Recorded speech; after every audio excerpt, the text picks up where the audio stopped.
तो गाइस, स्वागत है आपका मेरे चैनल जीके जरूरी है पर। आज हम अपनी क्विक रिवीजन सीरीज का पार्ट 3 लेकर आए हैं, जिसमें हम culture, socialisation, values, norms, plans, ऐसे कुछ टॉपिक्स को डिस्कस करेंगे। और ना सिर्फ हम इनके कॉन्सेप्ट्स को डिस्कस करेंगे, बाकायदा हम कुछ एमसीक्यूज भी सॉल्व करेंगे। ये वीडियो आपके सीईटी पीजी 2023 सोशल वर्क के लिए इम्पोर्टेंट है, और साथ ही साथ ये आपको NTA UGC net social work के लिए भी हेल्पफुल साबित होगी। तो आइए चलिए स्टार्ट करते हैं।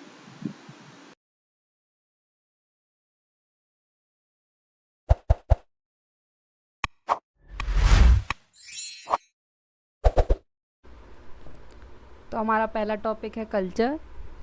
सबसे पहले कल्चर की डेफिनेशन जान लेते हैं। Culture refers to the shared beliefs, values, customs, behaviours, artefacts that characterise a particular group और सोसाइटी। बहुत ही सिंपल सी डेफिनेशन है कि कल्चर क्या होता है। तो कल्चर इज़ बेसिकली हमारा बिलीफ, हमारा value system, custom, behaviour, etcetera etcetera. और हर सोसाइटी का अपना ही कल्चर होता है। फिर कल्चर से रिलेटेड कुछ इंपॉर्टेंट कंपोनेंट्स होते हैं जो कि जानना बहुत ज़रूरी होता है।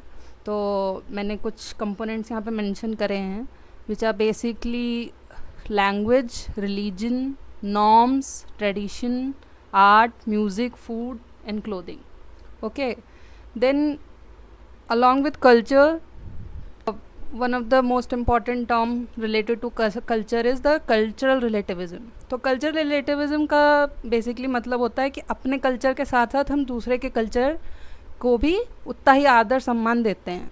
ठीक है, like we belong to an Indian culture, वैसे ही हम अमेरिकन और ब्रिटिश और अफ्रीकन एनी मतलब कोई भी कल्चर हो उसको इतना आदर सम्मान दे रहे हैं। Then next is the cultural diversity. तो कल्चर इज़ बेसिकली, जैसे कि मैंने लिखा ही है कि culture is incredibly diverse with each group or society having its unique practice, beliefs and ways of life। Diversity से आप समझ ही रहे हैं कि भिन्नता। ठीक है, नेक्स्ट इज़ कल्चरल अप्रोप्रिएशन। तो कल्चरल अप्रोप्रिएशन से हम क्या समझते हैं? इट्स बेसिकली कि अडॉप्शन, या हम जब बोरो करते हैं कुछ एलिमेंट्स दूसरे कल्चर से। फॉर एग्जांपल, सबसे कॉमन एग्जांपल है हमारा जो ड्रेसिंग स्टाइल होता है। हम ऊपर कुर्ता पहनते हैं, नीचे जीन्स पहनते हैं।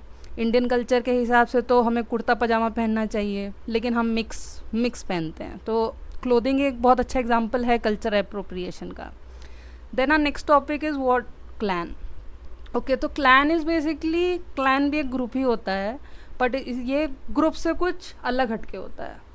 सो it's a social group which is based on a common ancestor maintaining social cohesion and identity. So एक बहुत ही कॉमन एग्जांपल जो मैं देना चाहूँगी जिससे आप लोगों को याद रहेगा कि क्लैन क्या होता है। एक सोशोलॉजिकल थिंकर हैं डर्कहाइम। तो वो डर्कहाइम जो है वो टोटिज्म की बात करते हैं अपनी स्टडीज़ में, और उसमें वो क्लैन का कॉन्सेप्ट समझाते हैं। तो क्लैन्स जो होते हैं वो एक ऐसा ग्रुप होता है जिसमें एक कॉमन एंसेस्टर होता है, पूरे ग्रुप का एक कॉमन एंसेस्टर होता है। मान लीजिए एक ईगल है, तो ईगल को जो है वो एक चिड़िया जो है वो एक कॉमन एंसेस्टर वो लोग मान लेते हैं। ठीक है ना, वैसे ही एक कोई पेड़ भी हो सकता है कॉमन एंसेस्टर। मैं ये दरखाइम के कंटेक्स्ट में आप लोगों को बता रही हूँ। Okay, then there are certain key points जो कि इम्पॉर्टेंट हैं ध्यान रखना when we are dealing with this topic of clan. Like I have also mentioned the examples like Indian Gotras and Native American tribal clans. So these are the examples of clans. Okay. So हमारा next topic है socialization. Socialization is basically life long process. First of all, it's very important. Socialization life long process है। ये पैदा होने से लेके मरने तक का हमेशा चलता ही रहता है। तो it's a life long process through which individual acquires knowledge, skills, attitudes, values, behaviors which are necessary to function effectively within a society. Okay, then it's important to know, first of all we have learned that it's a lifelong process. Second, what are the agents of socialization? So socialization का agents, first of all it's family, school, peer groups, media, religious institutions। और जितने भी groups या जितना भी आप college जाते हैं तो नए लोगों से मिलते हैं, स्कूल जाते हैं लोगों से मिलते हैं, तो ये सब आपके सोशलाइजेशन एजेंट्स ही हैं। Okay, so next is what is the primary socialization thing, okay, and secondary socialization. So primary socialization तब होता है जब आप अर्ली चाइल्डहुड में होते हैं, या आप कह लीजिए कि फैमिली में जब आप रहते हैं तो जो आपका सोशलाइजेशन होता है that is the basically the primary socialisation.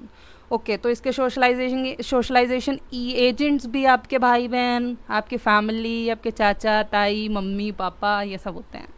Then come to the secondary socialization. Secondary socialization basically happens throughout our lifetime. Okay, so and इसके socialization agents हमारे schools, हमारी work places, हमारी जो society के दूसरे दूसरे विभिन्न parts होते हैं वो सब हमारे secondary socialization agents में आ जाते हैं.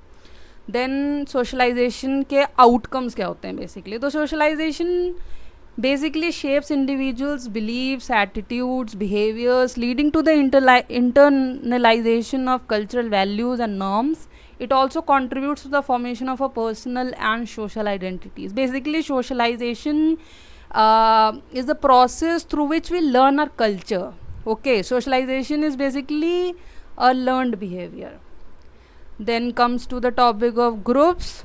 So I have mentioned few of the groups like peer groups, reference groups, primary group and secondary group, and I have mentioned the differences between the primary and secondary groups because differences basically पूछे जाते हैं exams में. ठीक है.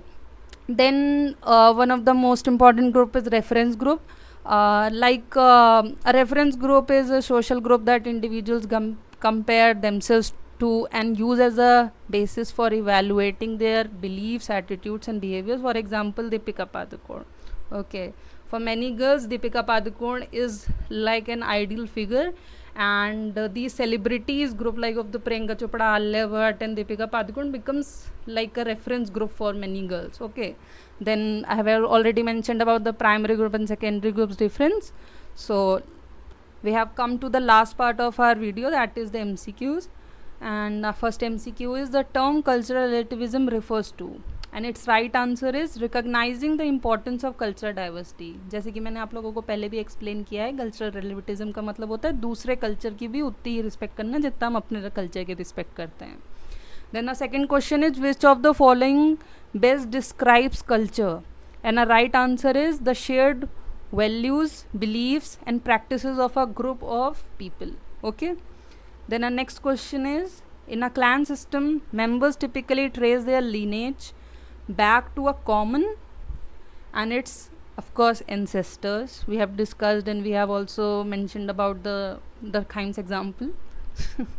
Then a fourth question is, the division of society into upper and lower order is known as stratification.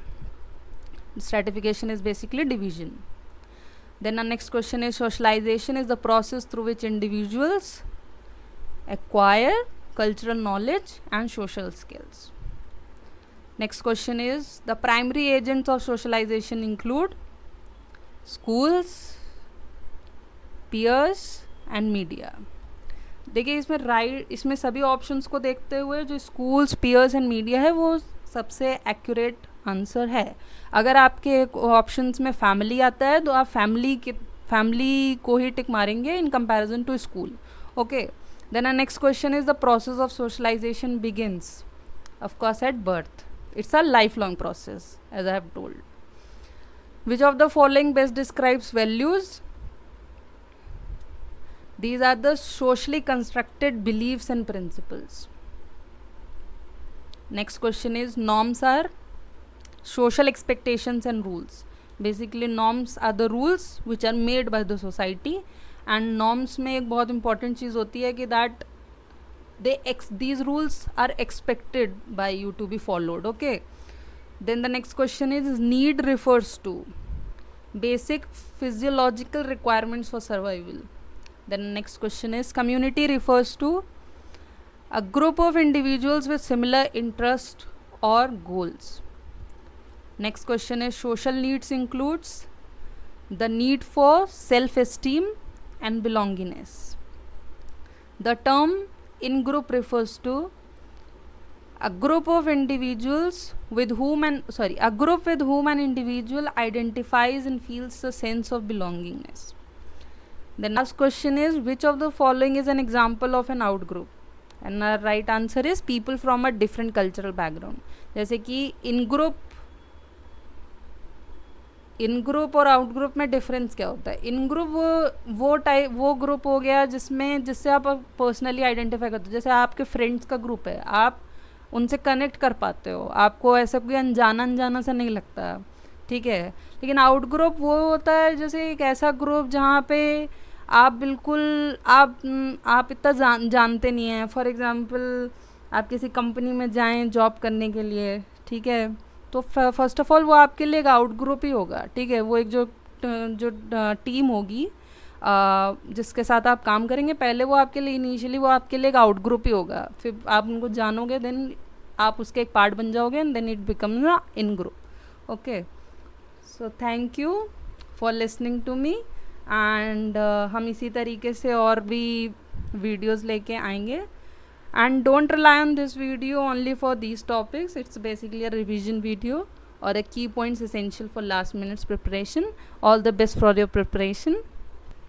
Kindly subscribe to our channel GK ज़रूरी है। आपको इस वीडियो की PDF हमारे टेलीग्राम चैनल पे मिल जाएगी।